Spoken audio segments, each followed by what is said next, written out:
정관용의 지금 이 사람.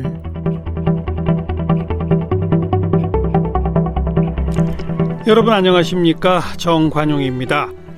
우리가 살고 있는 지구, 단순히 육지와 바다로 이루어져 있는 것처럼 보입니다만 이 반지름 6,000km의 깊숙한 땅 속으로 들어가 보면 겉에는 지각, 그 밑에 멘틀, 그리고 핵, 이런 순으로 구성되어 있다고 합니다. 우리가 살면서 지구의 깊은 땅속 또 바닷속 사정까지 알아야 하나 싶겠습니다만 역사적으로 수많은 극지 탐험가들의 도전과 연구로 인류는 지금까지 진화 발전해 온 것이죠. 오늘은 46억 살 된 우리 지구의 바닷속 해저, 그 수수께끼를 풀기 위해서 극지를 탐험하고 연구하는 해양과학자를 만나보겠습니다. 네, 해양과학기술원 부설 극지연구소의 책임연구원이십니다. 박숭현 박사를 오늘 함께 만나죠. 어서 오십시오. 네, 안녕하세요. 박숭현입니다. 네, 해양과학기술원이라는 곳이 따로 있군요. 예, 따로 있습니다. 요 해양과학이란 뭐를 다루는 걸 통칭해서 해양과학이라고 하나요? 그 해양과학이라고 하는 건 사실 범위가 굉장히 넓어서 정의가 굉장히 어려운데요. 그냥 단순히 가장 쉽게 설명을 드리면 연구선을 타고 나가서 하는 과학활동 일체를 가리친다, 지칭한다고 보시면 될 것 같고요. 연구하는 배를 타고 나가는 모든 것? 과학활동이라 해야 되겠죠. 그러니까 고기 잡는 건 아니고. 해양 관련된 과학활동. 그렇죠. 이제 과학활동이라는 게 바닷물을 연구할 수도 있고, 바닷속에 사는 생물을 연구할 수도 있고, 바다 아래에 있는 지질을 연구할 수도 있고, 예. 다양한 연구를 할 수가 있거든요. 배를 타고 나가서 할 수 있는 모든 연구를, 과학활동을 지칭한다고 보면 될 것 같습니다. 그럼 현재 우리 해양과학기술원에도 바닷물 연구하는 파트, 생물 연구하는 파트, 지질 연구하는 파트 다 따로따로 있어요? 예. 그러니까 기본적으로 해양과학 하면은 크게 봐서는 네 가지 분야로 나누고 말씀하셨듯이 해양화학이라는 분야가 있고, 그러니까 물을 연구하는 거죠. 예. 또 해양물리라는 건 이제 해류 같은 걸 연구하는 조석이라는 해류. 해류나 조석 이런 걸 연구하는 분야가 있고, 해양지질은 또 바다 아래도 이제 땅이 있으니까 그 안에 이제 어떤 지질을 갖고 있는 걸 연구하는 분야가 있고, 예. 또 해양생물을 연구하는 분야가 크게 네 개로 나누고 있습니다. 아,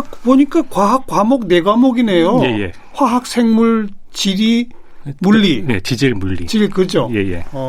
그 가운데 우리 박 박사님은 지질 파트. 예, 지질 파트죠. 근데 지질 파트도 굉장히 넓습니다, 이제. 근데 그 가운데서 부설 극지연구소에 계시네요. 예. 극지라면 남북, 북극 그거 얘기하는 거죠. 네, 대표적으로는 남극, 북극을 다 통칭해서 극지라고 하고요. 예. 더 크게 해석하시는 분들은 저쪽 극한 환경 모두 다 극지라고 말씀하시는 분도 있는데, 극지연구소에 주로 하는 곳은 남극과 북극이라고 보시면 될 것 같습니다. 그러면 해양 관련 중에서 지질 파트잖아요. 크게 보면. 예. 지질 파트 연구에 극지 연구가 따로 있는 거예요?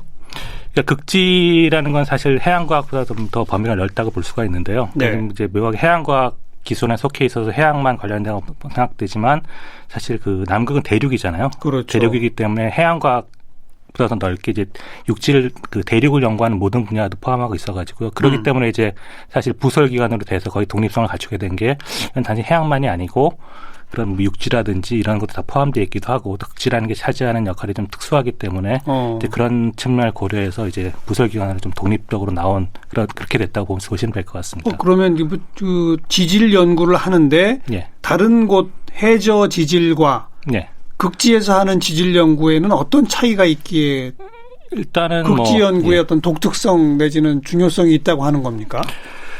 일단은 지질을 이제 해양연구원에서 해양과학기술원 지질을 한다면은 이제 해양 지질만 해야 되겠지만, 극지연구소는 일단은 대륙도 포함되고 하고 있으니까요. 육상에서 하는 지질도 포함을 할 수밖에 없죠. 예. 근데 그 중에서 저는 지질을 하긴 하지만 극지에서도 해양에 있는 지질을 한다고 보시면 될 것 같습니다. 극지의 해양에 있는 지질. 예, 극지에 이제 물론 대륙도 포함되어 있지만 또 굉장히 더 넓은 바다를 포함하고 있기 때문에요. 예. 그 중에서도 이제 해양 지질을 제가 하고 있다고 말씀드릴 수 있습니다. 그것 중에서 주된 연구 분야는 또 어떤 겁니까? 일단은 남극 대륙이 보면은 우리가 이제 타는 대륙을 보면 다 연결이 돼 있잖아요. 유라시아에도 연결돼 있고, 북미 대륙, 아메리카에도 떨어져 있는 것은 사실은 알래스카 쪽에 거의 연결이 돼 있기도 하고 다 연결이 돼 있는데, 유일하게 완전히 고립되어 있는 대륙이 남극 대륙이거든요. 바다로만 둘러싸여져 있거든요. 완전히. 그래요. 예, 그래서 바다로만 둘러싸여 있고 그 바다 그 남극 대륙의 해양도 그렇고 아래 지질도 그렇고 좀 약간 좀 독특한 측면들이 있거든요.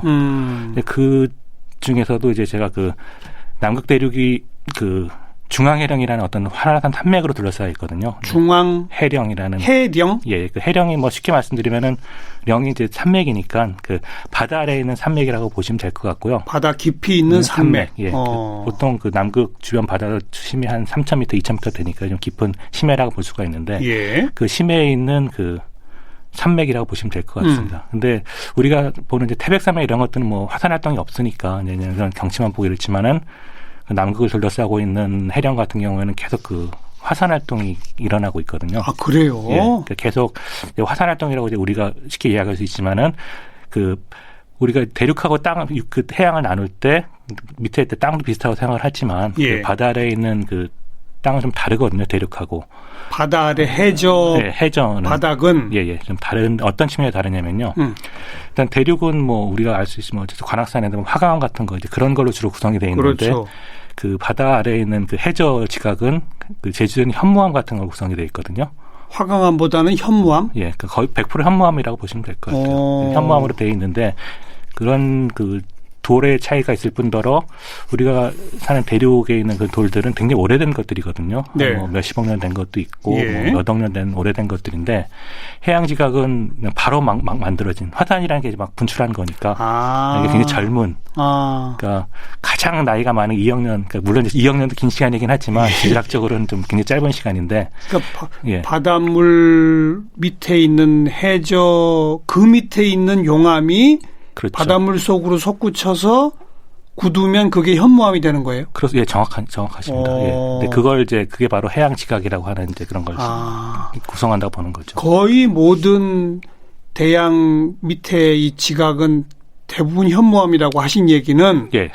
거의 모든 바다 밑은 계속 화산 활동이 있다는 얘기네요. 그렇죠. 예. 그렇습니까? 예, 바다 밑은 다 화산 활동에서 만들어진 지각으로 구성되어 있는 거죠. 우리 대륙에도 여전히 화산이 있긴 있지만 예. 대륙보다 수백 배 더 많은 화산 활동이 바닷물 속에서 이루어져요? 예, 수백 배 차이라 뭐 비교할 수가 없죠. 왜냐면은 그 바다가 이제 지구의 70%를 덮고 있잖아요. 그렇죠. 그 70%의 거의 전부가 그 현무암으로 만들어진 거니까. 글쎄요. 대륙은 화산 활동이 있어봤자 우리가 막 크게 폭발이 날수 인지를 하지만 그렇게 흔하다고 볼 수는 몇 없죠. 군데 없죠. 대륙에서는. 예. 근데 바닷속은 어디서나 그게 이루어진다? 그렇죠. 늘상 제가 말씀드린 해령이라는 곳에서 늘 그 화산 활동이 일어나고 계속 해양 지각이 만들어지고 있는 굉장히 육지에 비해서 굉장히 역동적인 환경인 거죠. 변화무쌍하겠군요, 그러면. 그렇죠. 아주 역동적인 환경입니다. 그럼 그 몇천 미터 밑에까지 가서 연구를 어떻게 해요? 네, 이제 사실 제가 그 해양 경험이 없는 분이라 제일 참 부딪힌 문제가 그거더라고요. 저 같은 경우는 이제 너무 일상적이니까 뭐 그냥 시를 채취한다 말하면은 그거를 저는 이해를 하려 생각하는데 이해를 잘 못 하시더라고요. 그럼 물에 그거 들어가냐 거기를 어떻게 들어가냐. 몇천 미터 밑에 시료를 어떻게 채취해요? 그렇죠. 그러니까 그거를 이제 배를 타고 가서 거기다가 이제 그 시료 채취한 장비를 집어넣죠. 몇 가지 장비가 있는데 제가 사용한 거는 뭐 드레지라는 게 끝나는 이야기 있잖아요. 근데 바닥에 돌로 돼 있으니까 네. 돌로 돼 있으면 이제 그 철망에 달려 있는 어떤 그 망을 끌면은 그 돌이 안에 이렇게 들어오거든요. 근데 그럼 그런 걸 채취하기도 하고 그 철망이 배로부터 내려가는 길이는 그럼 몇천 미터를 간단 말이에요? 그렇죠. 그 줄에 묶어가지고 한 몇천 미터를 내려서 그때 끄는 거죠. 그 장비가 대단하겠네요. 그렇죠. 이제 그 힘이 대단해야 되는 거죠. 네. 그러니까 배의 힘도 있어야 되고, 그걸 이제 그 윈치랑 계속 그 윈치를 돌리니까 그 윈치도 꽤 힘이 강해야 되고. 그렇게 해서 몇천 미터 바닥에 있는 바위 덩어리 돌을 캐 올리면, 그걸 분석하면 뭘 알 수 있어요, 이제? 일단은 바로 이제 올라온 건데, 어디서 올라왔냐면은 그걸 이제 보통 올라온 그거 자체는 지각이라고 이야기를 하거든요. 지각인데, 그렇죠. 그 지각이 어디선가 올라왔을 때 그 기원한 곳은 멘틀이거든요. 아까 제가 처음 시작하면서도 말했는데 지구 표면의 딱딱한 것을 지각이라고 부른다. 그 지각의 그 그 길이라고 할까? 몇 예. 킬로미터 정도까지 지각이라고 그래요? 예. 그것도 이제 대륙하고 해양하고 다른데요. 대륙 같은 경우에는 좀 두께가 불균질해가지고 얇은 데는 한 30km 정도고 두꺼운 데는 70km로 이제 그런 큰 변이를 보이는데 예. 해양 지각 같은 경우에는 뭐 가장 얇은 것은 중앙해령지만 해령 같은 거는 거의 없다고 그럼 보여요. 바로 멘틀이 그렇죠. 바닷물하고 만난다? 거의 이제 우리가 멘트를 볼 수는 없지만 거의 가깝게 올라오는 거고 해양지가 평균 두께 한 5km 정도고 두꺼워봤자 10km밖에 안 되거든요. 그러니까 그 두께에 있어서도 대륙과 해양은 좀 차이가 있다고 볼 수 있습니다. 그 정도 얇은 두께만 지각이고. 그러니까 해양 경우에는 이제 그 정도 얇은 두께고 그렇죠. 예, 대륙은 30에서 70km 정도. 대륙이라 그래도 지구 전체를 보면 아주 얇은 거죠. 지구 전체 반지름이 얼마나 돼요? 제 기억이 정확한 6,500km 정도 되는데 그죠? 예, 거의 그중에, 무시해도 될 정도로. 그중에 예. 뭐 한 50km, 70km라는 건 뭐 아주 얇은 사과 껍질 정도인 거죠. 그죠? 그렇죠. 예. 그만큼만 지각이고 예. 그 밑에 멘틀? 예. 멘틀이 결국 용암 덩어리인가요? 다? 멘틀도 이제 돌인데요.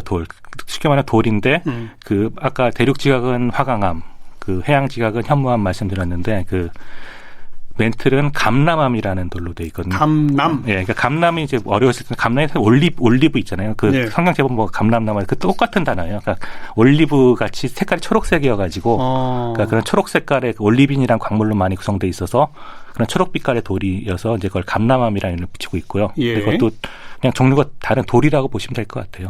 그 용암은요, 그러면? 그 용암은 그 감람암이 녹은 거죠, 부분적으로. 그 감람이 완전히 녹지는 않고 그 감람암이 한 10% 미만으로 좀 녹으면 완전히 녹으면 이제 그 감람암이 되겠죠. 근데 10% 미만 녹으면 그게 현무암이 되거든요. 그러니까 현무암의 모태가 바로 감람암인 거죠. 멘틀의 그 길이는 그럼 몇 킬로미터 정도예요? 2,900km 정도 되는데 이제 지구가 둥그러니까 2,900km여도 한 절반 정도밖에 안 되긴 하지만 부피로 보면은 멘틀이 80% 정도를 차지합니다. 그렇겠네요. 예. 맨 끝에 사과 껍질 같은 지각 그 바로 밑에서부터 예. 거의 절반가량, 예, 2,900km 정도. 지구의 절반가량을 예. 둘러싸고 있는 멘틀, 예. 감람암이라는 예. 바위다. 예. 근데 그게 그러면 고체예요? 예, 그냥 돌이라고 보시면 될 것 같아요. 예. 근데 그 제목이 잘 이해가 안 되네요. 예. 우리가 화산 활동을 보면 지각을 뚫고 용암이 솟구치잖아요. 뜨겁게. 예. 거기까지 뜨겁다는 얘기는 그 밑으로 갈수록 더 뜨거워야 되는 거 아닌가요? 예, 정확하신 질문이고요. 네.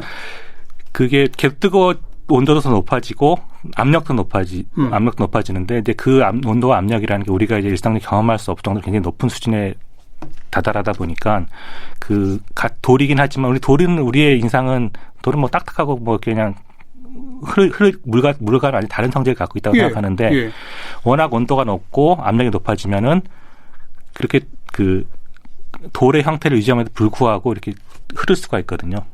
액체 화석이 그 액체는 아니고요. 액체가 약간 그 우리가 생각하는 그런 물질이 항상 다른 거죠. 그러니까 워낙 젤겔 뭐 할 때 그런 거? 그런 거 좀 다르고 그냥 고체인데도 불구하고 흐르는 고체. 네, 흐르는 고체라고 보면 될것 같아요. 어렵다. 그러니까 좀 약간 과학 그런 이제 특수한 환경으로 가면은 일단 우리 상식을 좀 파괴하는 그런 상태에 다다라가지고 좀 이렇게 이해하기 쉽지 않은 어쨌든 고체지만 돌이지만 흐르는 돌이다 이렇게 흐르는 돌. 예. 그리고 온도는 매우 높고. 네, 온도하고 압력은 매우 높은 온도는 거죠. 그럼 대략 몇 도쯤? 그래서 제가 숫자를 정확히 기억하기는 못하는데 하여튼 뭐 수천 도는 될 것 같은데요. 예. 그러면 1,000도 이상. 예. 우리가 뻘겋게 보이는 용암은 예. 어찌 보면 그거보다도 온도가 더 낮은 거네요. 그렇죠. 예. 그리고 산소나 이런 걸 만나기 때문에 그렇게 뻘겋게 불타오르는 거군요. 온도가 높으니까 이제 그 에너지를 방출하면서 빨갛게 보이는 거죠.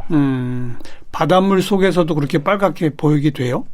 예, 바닷물에서도 거기는 햇빛도 없긴 하지만 예. 그 유일한 빛이라고 볼 수 있죠. 딱 나오면서 이제 그 빛을 내요. 예, 빛을 내고 흥미롭게 들은 거는 그 빛을 이용하는 생물도 있다고 하더라고요. 그 빨갛게 딱 빛을 내니까 그 빛을 이용하는 생물도 있다는 거기도 얘기를 온도는 들었습니다. 되게 높을 텐데. 그렇죠. 그러니까 굉장히 특수한 생물들인 거죠. 우리가 이제 흐르는 돌 비슷하게 네. 상상하기 어려운 생물들이 거기 살고 있는 거죠. 그 흐르는 돌이 멘틀, 그 밑에가 핵이에요? 예. 핵은 뭐로 구성돼 있어요? 핵은 그 멘틀은 이제 까만 우리가 보는 돌과는 다르지만 그래도 돌인데 핵은 또 외핵과 내핵으로 나눠지는데 외핵 같은 경우에는 그거는 돌이 아니고 이제 금속 으로 보고 철하고 니켈로 된 금속이고요. 근데 금속은 또 우리가 이제 딱딱한 금속으로 생각하지만 거기도 워낙 온도 압력이 높아서 흐르는 금속. 근데 거기는 그냥 액체라고 보면 돼. 액체. 완전 액체. 완전 액체. 그러니까 성분만 철하고 니켈이지 완전 액체여서 액체같이 움직이는 그런 거고. 근데 내핵은 그 외핵보다는 잘 모르지만 비슷한 게 뭐 철, 니켈로 돼 있긴 하지만 거기는 또 온도 압력이 더 높아지다 보니까 거기 완전 금속. 이렇게 보고 잘 모르겠는데 그렇게 보고 있습니다. 이제.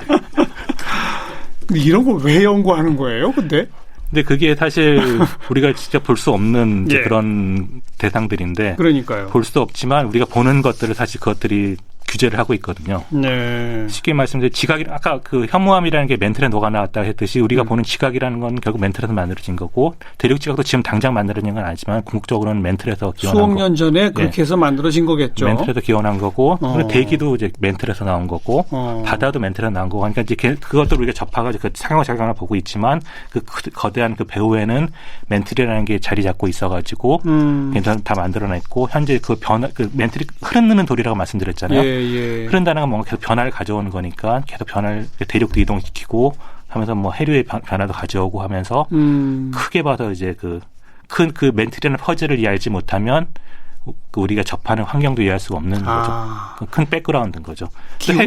기후 변화의 요인 가운데 뭐 이산화탄소 많이 얘기하지만 사실은 이것도 영향이 있는 거군요. 그러니까 이산화탄소 변화라는 건 이제 가장 직접적인 그렇죠. 그런 거고. 그 배후에는 복잡한 어떤 멘틀이라든지 지각이라든지 해양이라는 이런 자격들이 다 얽혀 있는 거죠. 예. 그 주로 극지를 자주 가시게 되는 게 아까 얘기한 그 남극 주변의 중앙 해령 그 지역에서 새롭게 막 분출돼 나오는 그걸 보러 가시는 거로군요. 예. 맞습니다. 그 중에서도 또 특히 또 뭘 주목해서 보시는 게 있나요? 일단은 참 해양과학이라는 걸 설명드렸을 때 다양한 분야가 얽혀 있듯이 그 중앙해령 연구하러 갔을 때는 그러니까 모든 분야가 다 관련이 돼 있으니까 이제 다양한 분야에 협력을 해야 되는데 제가 관심이 있는 거는 일단 그 지각이 형성되는 과정도 관심이 있고 그 아래에 있는 멘틀이 어떤 특성을 갖고 있냐에 제가 관심을 갖고 연구를 하고 있습니다. 네. 몇 년 되셨어요 지금? 일단 제가 극지연구소에서 일한 거는 한 5년 정도 됐고요. 14년, 15년 정도 됐고 해양과학을 한 거는 이제 시작한 거는 한 25년 정도 됐으니까요. 남극은 그 몇 번이나 다녀오셨어요? 남극은 제가 해보니까 7번을 다녀왔더라고요. 그 사이에. 한 번 가시면 어느 정도 있는 거예요? 그러니까 짧게 갔다 하면 한 달이고 길게 가면 2달 정도입니다. 남극 대륙에 계세요? 아니면 배를 타고 주변 그 바다를 활동하시는 겁니까? 예, 저는 이제 주로 바다를 해양과학자니까 이제 바다를 배를 연구하죠. 타고 남극 주변에 배를 아라온로라는 이제 쇠빙선이 있죠. 예. 아라온이라는 쇠빙영선을 타고 남극 주변에 있는 이제 바다를 주로 연구하고 있습니다. 네. 최근에 그 질란디아 멘틀이라고 하는 거를 밝혀내셨다면서요? 예. 이거 우선 뭔지, 또 이걸 밝혀냈다는 게 무슨 의미가 있는 건지 설명해 주세요. 예, 알겠습니다. 일단 질란디아 남극 멘틀이라는 이제 새로 이제 명명을 한 멘틀인데요. 기본적으로 이제 지각 아래 멘틀이 있지 않습니까?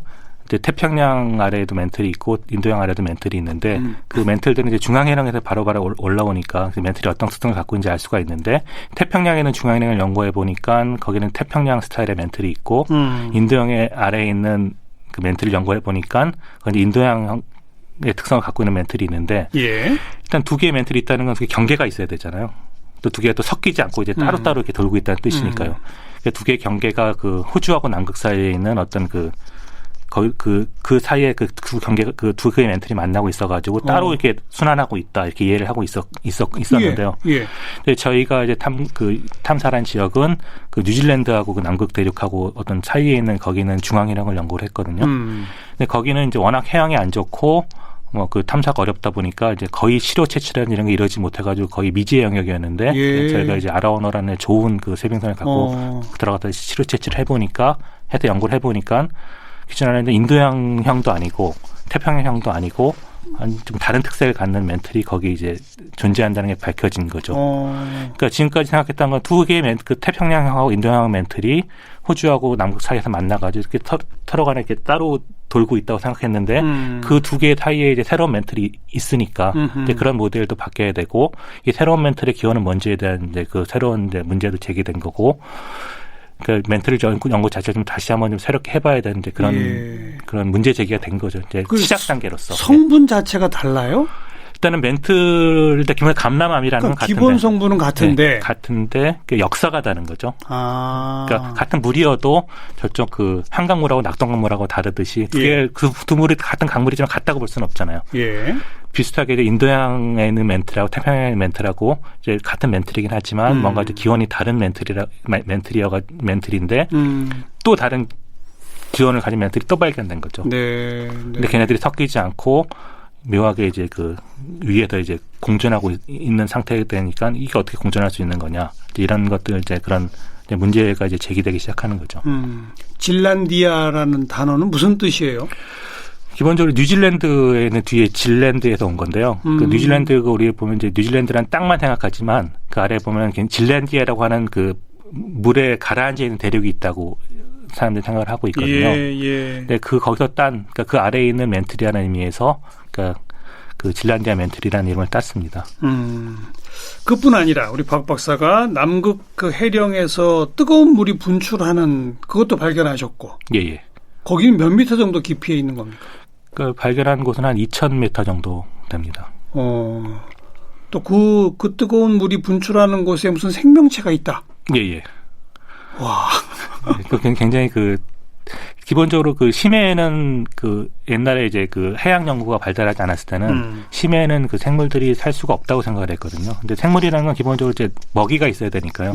뭐 육상한 생물은 이제 당연히 이제 뭐 식물을 먹는 동물이 있고 동물을 먹는 또 동물이 있고 이렇게 생태계를 있고 바다도 비슷하게 그 바다에서 식물 역할하는 이제 식물성 플랑크톤부터 시작이죠. 떠다니고 있고 이건 식물성 플랑크톤은 햇빛이 있는 데만 있어야 되니까 이제 깊어봐야 뭐 100m 정도밖에 안 되니까 그 정도 깊이 있고 이제 걔를 먹기 위해서는 그 근처에 있어야 되는 거 더 깊어질수록 걔를 먹을 수가 없으니까 그렇죠. 수천 미터까지 내려가 버리면은 위에 떨어지는 것도 별로 없고 그러니까 이제 먹을 것이 없고 또 뭐 빛도 없고 고압이고 하니까 생물이 별로 없을 것이다 이제 이런 이제 추측이 지배적이었는데 뭐 의외로 이제 생물이 살고 있기도 했고 근데 중앙해령 주변을 그 잠수함을 타고 내려가 보니까 중앙해령 주변에 완전히 다른 그 생태계가 이제 거기 굉장히 많은 생물이 살고 있는 생태계가 펼쳐져 있었던 거죠. 잠수함 타고 가셨어요? 그러니까 제가 간 건 아니고요. 그러니까 1978년인가 이제 미국에서 그 중앙해령은 어디나 있으니까 저쪽 그 자기네 그 미국 앞바다에 있는 중앙해령을 탐사를 해서 갈라파고스 근처에 있는 거기를 탐사를 해서 잠수함을 타고 내려가 보니까 중앙해령에서 나오는 그 마침 뜨거운 물 그걸 이제 에너지원으로 하는 그런 생물을 있더라. 이제 그걸 기본으로 해가지고 또 개를 잡아먹는 생물이 있고요. 그냥 그런 독자적인 생태계를 유지하고 있는 게 이제 발견이 된 거죠. 그걸 직접 잠수함을 본 거죠. 그러니까 그게 상당히 흥미로운 게 그 인류가 달에다가 그 유인선을 보낸 게 69년이었잖아요. 근데 그것보다도 무려 거의 10년 이후에나 78년도 이후에나 그렇죠. 바다 밑에 가가지고 그런 걸 발견을 한 거죠. 가까운 바다 아래에 있는 건. 훨씬 멀리 있는 달 가는 게 더 쉬웠다. 바닷속이 그만큼 어려운 거네요. 그렇죠. 어떻게 보면 바다가 지금 우리 굉장히 가까운데도 불구하고 정말 바다 그 심해는 잘 모르고 잘 가보지도 못했고 굉장히 시작 단계인 거죠. 그 추운 남극 그 주변을 이렇게 다니고 그러면 고생스러울 게 참 많을 것 같아요. 그죠? 근데 뭐 고생은 뭐 꼭 저희뿐이 아니라 모든 분들이 하는 거기 때문에 특별히 고생한다고 이제 말씀드리기는 어려울 것 같고 좀 특수한 환경이죠. 그러니까 우리가 하는 것보다 좀 다른 옷을 입어야 되고 또 일단 배를 타다 보면 좀 폐쇄적인 환경이 있어야 되니까 그렇죠. 좀 아무 다리질 못하니까 그런 환경 적응해야 되는 것도 있고 또 아무래도 남극해다 보니까 해왕이 좋지가 않다 보니까 배가 계속 흔들리니까 뭐 멀미로 고생하는 경우도 있고 뭐 그런 정도 고생이라고 보시면 되겠습니다. 남극 대륙에는 우리 기지가 있어서 그 기지 안에는 그래도 난방도 잘 되고 뭐 식사도 괜찮고 그렇다면서요. 근데 배는 아무래도 시설이 우리 그 쇠빙선 그것도 이렇게 규모가 크진 못하잖아요. 무슨 크루즈선 같은 거 기대하면 안 되잖아요. 그래도 8,000톤급이니까요. 상당히 준수한 규모고요. 8,000톤급이면은 보통 그 일반 바다를 하는 해양조선은 2,500톤급인데 이제 8,000톤급이니까 이제 남극해에 맞도록 좀 크기를 크게 만든 거죠. 그 정도면 크기는 좀 큰 편이기도 하고 그리고 또 배라는 게 그래도 잘 갖추고 있습니다. 그 생활할 식사 할 만도 하고 할만하고요. 배가 이제 그 식품도 좋은 걸 잘 많이 싣기도 하고 또 그 요리도 잘 하시는 분들이 계속 같이기 때문에 물론 이제 뭐 그 집에서 그러니까 좀 나을 수는 없겠지만 그래도 굉장히 훌륭하게 그 뭐 식사나 이런 것들은 그 만족하고 제일 있습니다. 힘들었던 건 그럼 뭡니까? 이런 탐사를 계속 반복할수록. 사실 그 해양을 예측할 수가 없잖아요. 이런 목적을 갖고 내가 뭘 해야 되겠다는 목적을 갖고 있는데 그 해양이 나빠가지고 이제 충분한 시간을 확보하지 못했을 때 이제 어떤 대안으로 이제 그거를 할 것이냐. 이제 그런 이제 그 여러 가지 그 남극해가 가져오는 여러 불확실성들이 있거든요. 그러니까 멀리까지 거기까지 가는 것 자체가 굉장히 어려운 일인데 예. 바다 사정이 워낙 기후가 안 좋다든지 이래 갖고서 더 이상 탐사를 못 한다. 그렇죠. 뭐 이런 거. 예. 그러니까 힘들게 해서 이제 그 탐사를 나갔는데 너무 해양이 안 좋고 탐사를 못하게 거의 못하게 되는 상황. 그러면 이걸 완전히 못한다가 너무 허무하잖아요. 그러니까요. 어떤 대안으로 해서 그래도 목적했던 거에 유사한 어떤 결과를 얻어낼 거냐 이런 고민을 끊임없이 해야 된다는 것이 어떤 가장 큰 어려움인 것 같습니다. 지금까지 연구 결과 성과 중에서 가장 뭐 좀 가슴 뿌듯한 순간이었다고 할까? 그런 건 뭐가 있었습니까? 언제가 있었습니까? 일단 가장 최근에 했던 그 새로운 멘트를 발견한 게 굉장히 질란디아 멘트를 그것도 발견. 있었고 그리고 좀 오래되긴 했지만 5년 전에 그 빙하기 간빙기 기록이 보통 거는 그 우리가 연구하는 중앙해령에서 만들어낸 보통 그 돌이거든요. 근데 그 빙하기 간빙기가 나타나는 그런 사이클들이 그 중앙해령 주변에 있는 그 해양 지각에도 기록되어 있는 걸 이제 그 아라오너 탐사를 통해 밝혀졌거든요. 근데 그 두 가지 성과가 그 당시 굉장히 많이 획기적으로 생각을 했고 굉장히 뿌듯한 결과라고 생각하고 있습니다. 최근에 남극이 부른다라는 책을 내셨어요. 예. 어떤 책입니까? 일단 제가 25년 동안 정도 이제 탐사를 하면서 하다 보니까 이제 다양한 경험하게 되고 내가 지금 25년 전에 나의 이런 모습을 상상할 수 있었을까? 전혀 상상할 수 없었거든요. 저를 돌이켜 봤을 때 뭔가 이제 기록을 해봐야 되겠다. 그리고 또 이제 이렇게 특성 경험하다 보니까 이제 저도 뭐 일상인이니까 저는 일상생활 하는데 사람들이 뭐 극지연구소에 있고 뭐 아라오나 배를 탐사를 한다고 하니까 뭐 뭐를 하냐 물어보면은 설명이 너무 길어지는 거예요 이게 이제 오늘 우리 방송에서 말해준 것 그런 내용들 예, 이제 그런 것들을 이제 뭐 시코콜이 말하기도 그렇고 해서 이건 나만 굉장히 나한테도 도움이 된 좋은 경험이었었는데 이걸 뭔가 좀 책으로 정리를 해서 많은 분들이 볼 수 있으면은 그래도 조금이라도 모든 사람이 자기 우주를 갖고 있는데 다른 사람의 우주를 엿보게 되면은 좀 약간 그 인식이 확대되잖아요. 이제 그런 하나의 계기가 될 수 있지 않을까 싶어가지고 이제 한번 이걸 정리를 해봐야 되겠다. 알겠습니다. 이런 생각으로 책을 쓰게 됐습니다. 오늘 해양과학기술원 부설 극지연구소의 책임연구원 박숭현 박사를 함께 만났습니다. 고맙습니다. 네, 감사합니다.